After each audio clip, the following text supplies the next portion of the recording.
Okay, hi. So it's Carrie Johnston, and I'm recording today on the traditional territory of Champagne-Unaisiac First Nations in beautiful Dakwakata-Haines Junction. And my guest today is Lauren Manekin Beille, the manager of Innovation and Entrepreneurship at Yukon University, and she's joining us today from Kwanlin Whitehorse on the traditional territory of Kwanlin Dun First Nation and on Cochin Council. Welcome, Lauren.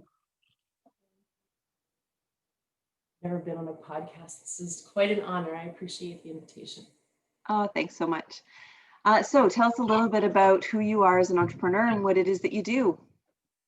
Yeah, so I am 100% a wannabe entrepreneur at this point in my life. We've had entrepreneurial escapes in the past with my husband, but today I wake up every day to serve entrepreneurs and entrepreneurship and the Yukon startup community. And it's awesome, one of the greatest jobs in the entire world. We at the university support innovators and entrepreneurs with funding, resources, expertise, and we just launched Incubate North, which is the only regional incubator in Canada right now. And it's opening, applications are open today, but they open in January, or the space opens in January. And we grew up in a family of entrepreneurs, from grandparents down to parents, down to brothers. My brother and sister are entrepreneurs as well. And my husband's a serial entrepreneur. We met in France and moved to Chicago. And we moved to Chicago, we stopped drinking wine because in the States you drink beer and there's a whole craft beer movement. So we got into, in Chicago, this craft beer movement. And then Patrick, my husband, came home one day and he's like, what do you think about starting a brewery? I said, sure, where do you want to go? So we went back to Baltimore, which is my hometown, and we started and sold a brewery. And then after we looked at each other and said, what's next? And he said, what do you think about the Yukon? I said, sure, I don't know where that is, but let's move to the Yukon. So we moved to the Yukon. And my first job was with Jarrett Slip at UConstruct as we embarked on the building of Northlight Innovation, which is the only community innovation hub north of 60. And then now I am with the university supporting innovation entrepreneurship for innovators, entrepreneurs, students, the Yukon community at large. What is Incubate North? What does that mean? Yeah, so we have been, UConstruct and us and DNA Ventures and Tech Yukon and NFE for as long as I've been around, but much longer than that, in partnership with the government of Yukon Economic Development and CANNOR, really looking at what gaps exist in the ecosystem so that you could come and kind of land in Yukon and go from just an idea all the way through scaling a business. And one of the gaps in the ecosystem is this idea of incubation. And if you think about it just as if you were eggs in a carton or eggs and you're incubating under a heat lamp, we have designed this 12 to 18 month program to support entrepreneurs that are at a place where they can grow significantly in a consolidated amount of time or a short amount of time with additional support. So we're at Northlight, but we're also incubating outside of Whitehorse. So you could live in Old Crow or in Watson Lake, and we virtually can surround you and your business with the support that it needs to essentially get from one place to the next. So maybe you are really awesome in selling in Yukon and you want to go around Canada, or maybe you've already figured out the Canadian market and you want to go even bigger, or maybe you're looking to start seeking investments and you need to learn that whole trade. So that's what Incubate North is. Oh, that's really exciting. So that starts in January, like the full program? It starts in January. Yep, if you're interested, check out yukonu.ca/innovation, and then on the bottom you'll see more information about Incubate North. You can give us a call and we can give you more information. But if you have a business that you're ready to grow significantly, you're already customer facing, then this program could be for you. Mm. So, I mean, it sounds like you've been developing this program for a while, so you've been developing this through the pandemic. What are you learning about the business model of INE during a pandemic? We've learned so much. We were given the incredible opportunity, really, from CANNOR and then government of Yukon to step in significantly just a couple weeks into the pandemic. We got a call on a Friday afternoon from Carly at CANNOR and said, I'm giving you guys the weekend to essentially develop a program that is going to serve businesses, small businesses, during this crazy time. No one knows what's going on, but we've got to figure out something to create a space to hold for them. So we created this program called Pivot, but within that weekend, our team called, I remember 12 folks from around the country saying, if there's one program, what would you design to create something to support businesses during this time of need? So Carrie, you were a part of that. And by the end of this 3-month Pivot program, folks came in and we helped them redesign or revisit their norms so that they could hopefully jump over the hurdle. And we accepted 75 businesses. 25 of them were outside of Whitehorse, which was a really big deal, and employed 30-some coaches. It was a really huge success. So we were able to develop our areas of expertise, our partnerships, and the greatest part was being able to immediately give back to the community in a really significant way in one of the craziest times that we've experienced in our lifetime. And then that was able to propel us to support TIA and WTA, so two tourism industry associations, to build the Elevate program, which is the program similar to Pivot, but for the tourism industry. And then I think that our team is just really in a space of, and I talk about it all the time, in the art of not knowing. It hasn't been cool to not know in the past. But right now, not knowing is maybe one of the greatest things that I love about my job. First of all, we're in innovation and no one knows what tomorrow's gonna hold. We all have great big ideas. So being in this and actively practicing and as a leader, coaching that not knowing is actually cool, and even showing up in a space super authentic and claiming that you don't know all the answers, but you can know them in partnership, and bringing folks together and encouraging communication and asking folks what they think, what do you need, if you were me, what would you do, and who else should I talk to about this? It's just been amazing. And the outcome of that is that everyone feels like an owner. Carrie, I hope you feel like an owner of Pivot, and the 30 others of us that every single week got together and said, what should we do next? What's working, what's not working? Let's redesign this. And then everyone has on their resume all these things, Pivot and Elevate. So we've learned a lot about our business model, and I feel like we are stronger in particular because we have an army behind us of folks that are supporting our vision. I would certainly say that in a testament to the style of leadership within INE and how your team operates, because it certainly felt like we were all co-conspirators and co-collaborators in bringing that program into being. And I think, when we all feel like we're part of it, then we all want to see it succeed so much. And I think that's one of the reasons why it did. Oh my gosh, Carrie, you completely melt my heart. That is like my goal for my career, is that people say things like that. I love that. Thank you. Oh, my pleasure. It was a real pleasure to be a part of the initiation of the program. It was a lot of fun. So what are you learning about Yukoners through all of this?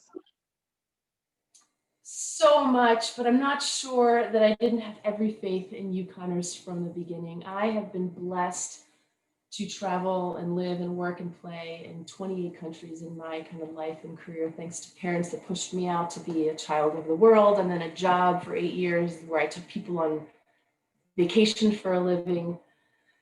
And then when I first landed in Yukon, I figured there's a feeling of this place. There's a magic sauce that we're actually in, Carrie, you're part of the Innovation Entrepreneurship Advisory Council, that we're talking about how do we spread this innate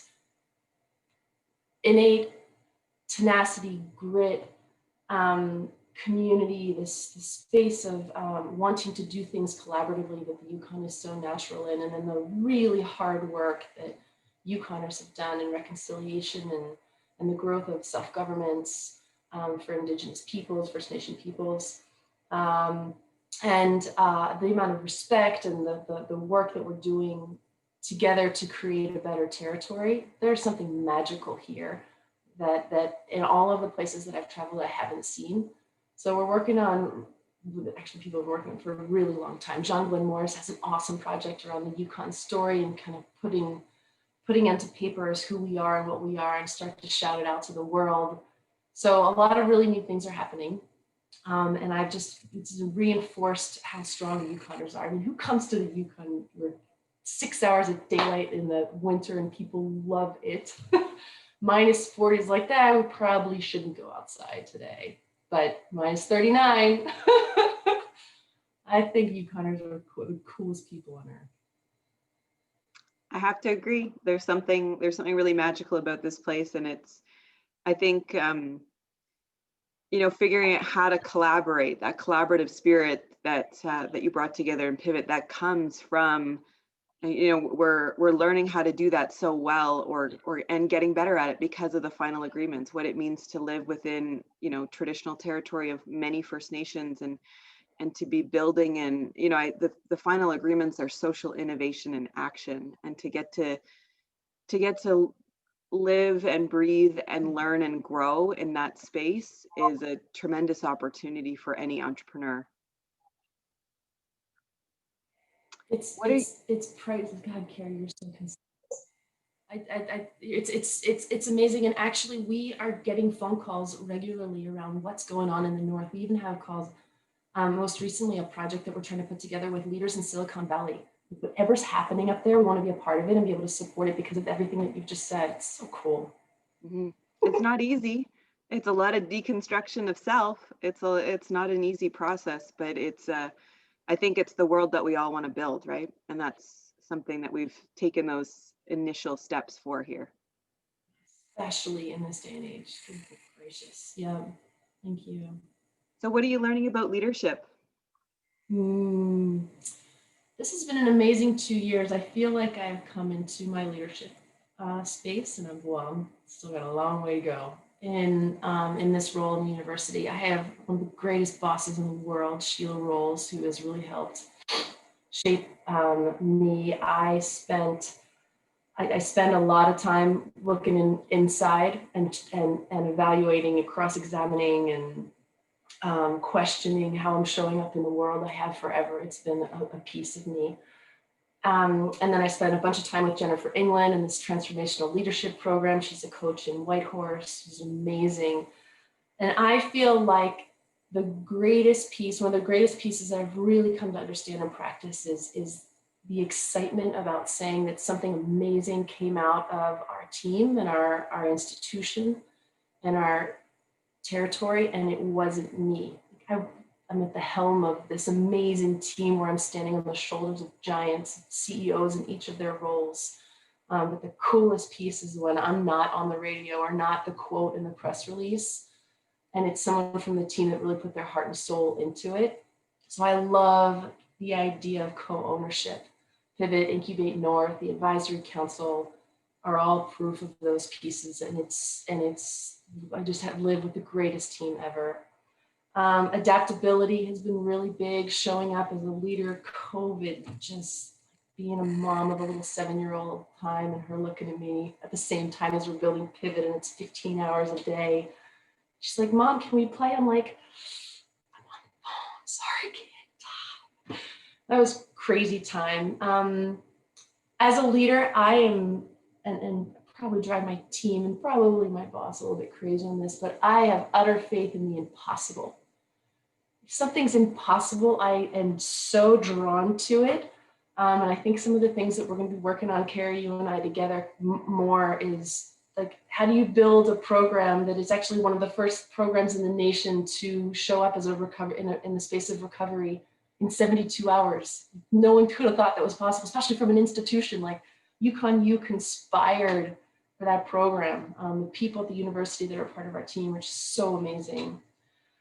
So as a leader, letting go of ego, as you can tell by I'm talking, I'm checking my ego every single day. Why did that just show up? Or what's that little twing? And trying to get rid of any traces of I want credit for it, or it's about me, or anything. I'm super open to feedback. I'm constantly asking the team, what do you think? How can I serve you better?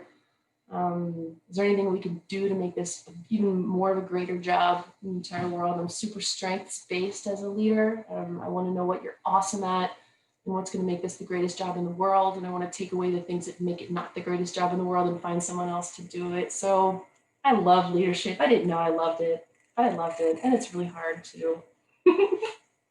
I'm glad you brought that aspect of feedback up. One of the things, like when we were right in the heat of it, these early weeks of the pandemic, and the Pivot program was coming together, and you were looking for insight and advice, I remember coming away from a couple of meetings where we were asked for input and thinking, man, they're good at taking feedback, even when we're like pooping all over their parade right now. And they are so good at taking feedback and setting the place for the reception and the delivery of feedback. And I want that for more spaces in our lives and in our world, to be open to that space of learning and growing. So, and that wasn't from you, that was from your team. So you're setting a good place for that to happen. Thank you. Thank you very, very much. I do think that some of these things are things that lack, and I see around lack in leadership around is the giving space for other people to shine and to show up as a person. Like, all of us have to get better every single day to be able to reach our ultimate purpose. I got our faith in the universe, and if we're not able to be open like that, then I think we're missing out as individuals. I love the validation. Thank you. And I love that the team we're all doing it. So. So you've got Incubate North coming. How else are you thinking about sort of the business model of INE differently with all that you've learned over the last 8 months? Yeah. So we have spent a lot of time, obviously, constantly looking at the services that we provide. And in the last couple of years, since we've all kind of been this new team together, we've changed a lot of the things that we do and the approaches that we approach the business. So we're always trying to fill gaps of what's missing in the ecosystem to be able to support entrepreneurs where they are. We are becoming master networkers. We really figured out this idea that in order to excel and give every single opportunity possible to folks in the Yukon as they're growing their business and diversifying their skills, is that the more networks that we have outside of Yukon, the stronger chance it will be for people to stay here and build their businesses. So who's in Silicon Valley that's a phone call away? What kind of mentors are doing the same type of work that we're doing in major cities or even rural places? Entrepreneur is doing an incredible job. Partnership with Make Way Canada, and those guys have networked around the nation. So really figuring that, and then also figuring out where the gaps are in entrepreneurship. For entrepreneurs, when you go in with an idea, usually all of us have this skill set that makes this idea grow. And at some point when the idea is getting big enough, our skill set or our strengths aren't strong enough. So how do we, and we've been looking at essentially entrepreneurs that come into our space for support, how do we surround them, and we call it wraparound services, surround them with the supports that complement their skill set so that the businesses can grow and thrive. And then I believe, especially now with COVID, that innovation entrepreneurship can transcend industries. The idea of intrapreneurship, so large institutions, Northwest Tel, Hospital Corp, Yukon Energy, academia, is how do we become innovators in spaces like that? So those businesses could come with big ideas or big problems. We could have hackathons for them and design jams for them. Uconstruct is really awesome at that. But then how about, what if Northwest Tel sent somebody into this incubator? Someone from each territory, actually, and they come into the incubator and they're looking at Northwest Tel or anybody, all of these larger institutions, their big problem statements, and how do they become innovative in their larger structures? So I think this is only propelling us to think bigger and wider and network even more, and that's what we're going to be encouraging, I think, folks to do and create programs to be able to do those things. So then I guess, what advice do you have for emerging entrepreneurs right now? I would say the most successful entrepreneurs that we have seen are the folks that are fear-facing. It is terrifying to be an entrepreneur. And if you're scared, it means you're doing something right. Like, check yourself super deeply and figure out what that fear is and figure out why it is. And also and then they've gone and tackled it. Don't go at it alone. There's so much support in the Yukon. And I think a bunch of the other folks that you've been talking to have been expressing the same piece. Entrepreneurs that there's inevitably, almost daily, there's opportunities to kind of spiral down in the entrepreneur world. But those that are thriving are really ones that are embracing the problem and then finding solutions and building community around getting to the next step. Again, there's a bunch. Yukon is doing incredible stuff with their pathfinding services and their bootcamp on Identity Ventures, l'Association Franconaise, Yukonaise, La Fille, the French Association. Sorry, French friends. Yukonese has a bunch, has some services as well. Incubate North, Innovation Entrepreneurship. We have funds if you have next big innovative idea. We have funds to support you to grow that idea. And all of this is on behalf of the governments that believe so much in the work that we're doing at Northlight and are enabling opportunities like this. So there is an army behind you. If you're spiraling down, come over. We're good cheerleaders, free coffee. We want to hang out. I think that's always, that's sometimes my mantra. Like if it was easy, it would already be done. So that's why we're here. It's going to be hard. Yeah.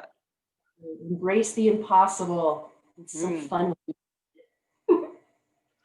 So have you picked up any new skills over the last 8 months? Any opportunities for lifelong learning for you? Yeah. I said it a million times, but I so believe in it. But working intently with partners and stakeholders, that's just was so validated. And we just got this partnership with TD Bank, $400,000, the first time they've invested in the Yukon like this, to partner with us in Incubate North. It's a huge bank that's behind all of these people. It's so exciting, and they're so pumped about it. But really, this idea also of showing up as a listener. Drop your ego, drop your stories, drop everything you think is possible. Build from what you've learned, measure it. And Carrie, we did this every single week with Pivot. Measure it, learn from what you've done, and then start again. Listen, build, measure, learn, listen, build. And this is something that Josh Callahan and Andy Dye from Out Front have partnered with us to kind of learn. We are also actively involved in exploring with the university and partners at Brookfield University and Ryerson, the future of work. How are we preparing entrepreneurs and those that may be unemployed now and future students and even K through 12 for what the future looks like, and how do we in the Yukon ensure that we are educating in those? So hopefully we'll jump in a little bit more with the with Department of Education in partnership with Economic Development. The new business administration degree at the university is a huge opportunity to bring studying students down to Northlight to see the work that we're doing. So there is a lot, but new skills is really how can I create a pathway, and how can we as INE create a pathway for the future of students in the territory? And that's a lot. You take on a lot in your in your role and in what you guys are doing, trying to connect, all things innovation and entrepreneurship in the North and build our future talent. So how are you keeping yourself well? What's keeping you grounded? For sure, if you believe in the impossible, you're never going to settle down because you're driven to it. I have, I said earlier, just this constant self-help stuff. How can I be a better human? How can I serve in better ways? I am on I didn't meditate this morning. I'm on a meditation kick though. I'm close to kind of the first 20 days in a row, and it's the game changer for me. Spending time outside, which so many of your folks have answered, really trying to understand for me, and it's a little bit of an alternative concept, but the yin and the yang and the alpha and the omega and the energy that you show up in the world. I have typically been very outgoing and boisterous in my desires, and I'm an activator. So if I have an idea, I'm definitely going to ask for forgiveness before I ask for permission, but not because I don't want to. It's just we're going to get something done, and it's the coolest idea ever. Oh, that might not have been a good move. So really understanding how I'm showing up in the world and when I become a receiver, and then when I actually push. So I'm really trying to figure out who I am in my space and what's going to, again, be the most effective use of my energy. Yoga. So I'm on an alternative kick now, and it's been really, really enriching. I felt that certainly as well, or maybe part of it when the pandemic first came, because I'm such a doer. So I'm like, okay, so we need this and I'll do this and start up all these things, right? Because it's like, I want to put that energy into the doing, because that's kind of where I like to rest. And so now I think my focus is a little bit more on the being and ensuring that energy that I'm taking, or that, the intention that I'm bringing to all that doing, is reflective of how I want to show up in the world as well. Good for you, Carrie. That's awesome. That's Mhm. cool. Any aha moments for you? Any sort of big life-changing or worldview shifts? Yes. The Black and Indigenous Lives Matter movement took me for a pretty big deep dive. I think it, the struggles that we continue in 2020 to face are mind-boggling to me.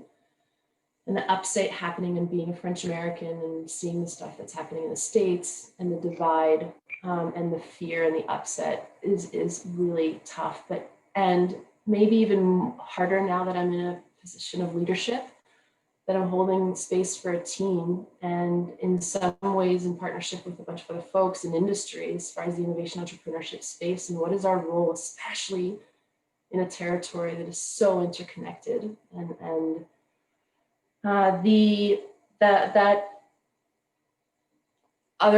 additional conversation and the international kind of attention to that space around equality and justice and peace and people's hearts, and my desire to honor each human for who they are and what they are and what they can be for the world, and just seeing the pain is super tough.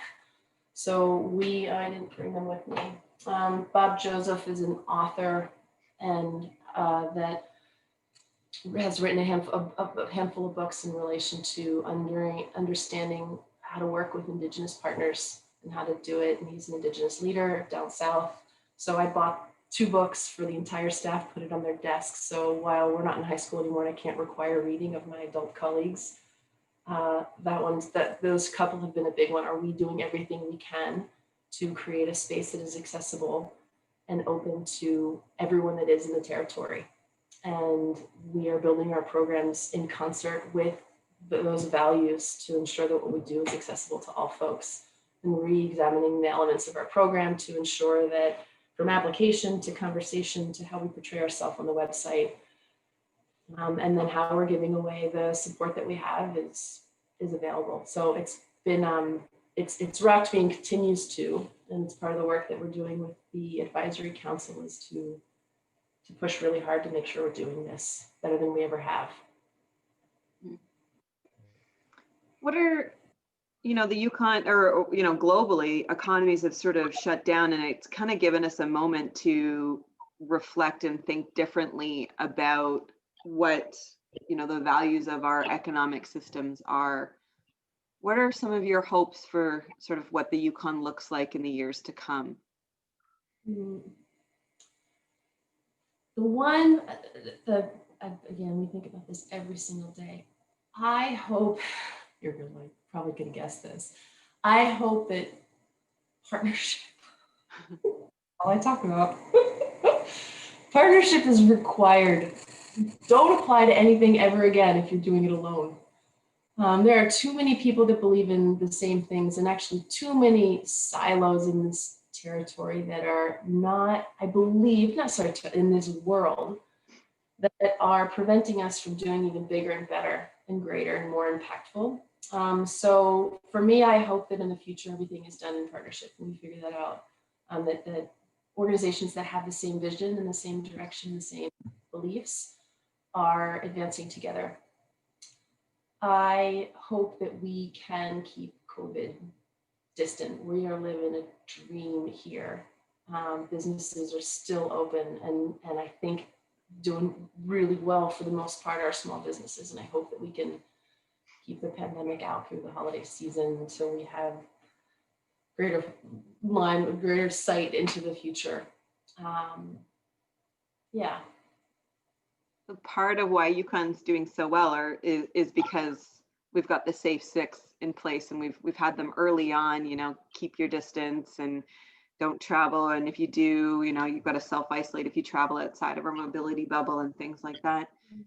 Which of the safe 6 are you finding the hardest to apply in your daily life?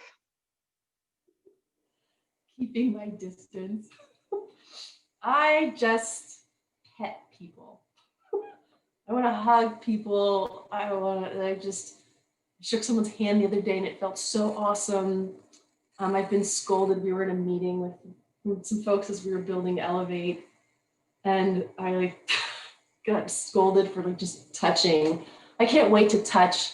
Carrie, when we talked about this last, you talked about family and wanting and how hard it is to be far away. And that's it'll be a year in December since we've seen anyone outside of kind of Skype and FaceTime. So reconnecting, being able to travel more freely and welcome people back into the territory more freely, and then just like wrapping people up in my arms. I miss that. That's the hardest one for me. Those are both really hard ones, aren't they? I mean, they're all hard. They're so simple and yet so hard. Yeah. Any books, podcasts, music, movies, what's getting you through these days that you'd recommend? Yes, thank you, Netflix, for being a thing.